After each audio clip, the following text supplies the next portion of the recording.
देखिए, ये देश किसानों का देश है। इस देश की आत्मा इस देश का किसान है।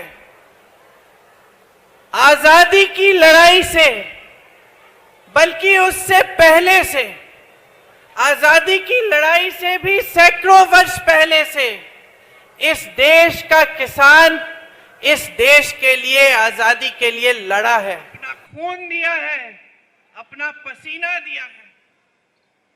इस देश को अगर कोई समझना चाहता है तो इस देश के किसान को समझे।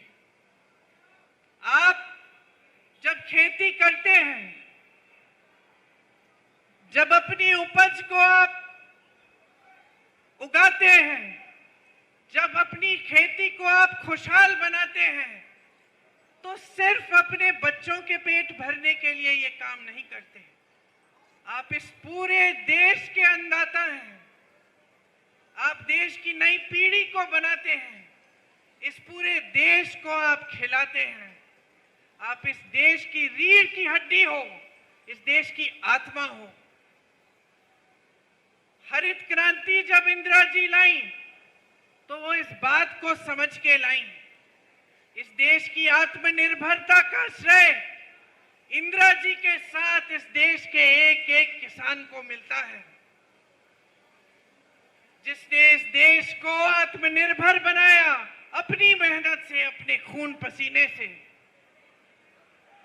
लेकिन अफसोस की बात यह है बहनों और भाइयों कि आज जो हमारे प्रधानमंत्री हैं,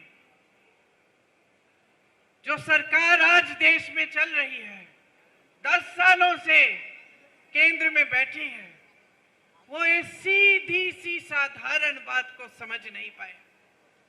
वो इस देश के किसान का महत्व समझ नहीं पाए, इस देश के किसान का आदर कर नहीं पाए, आपके प्रति श्रद्धा से वो देख नहीं पाए।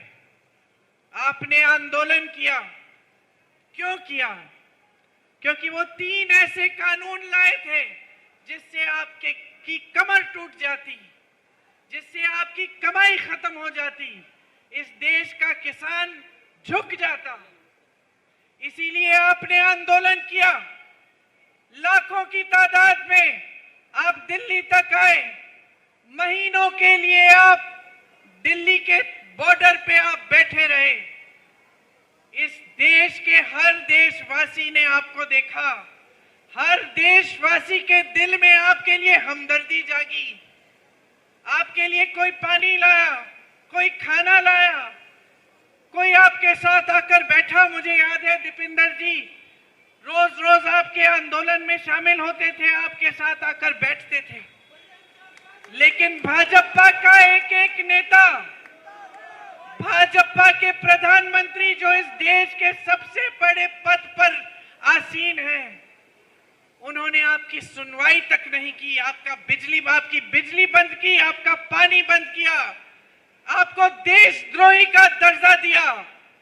ये सारी मीडिया जो आपके सामने खड़ी है, जो आज बड़े बड़े खरबपतियों की है, इन्होंने आपको देशद्रोही कहा, आपके बारे में अपशब्द कहे, आपको आतंकवादी कहा। आप में से 600 भाई शहीद हुए। मोदी जी ने अपने पलक नहीं झपकाई।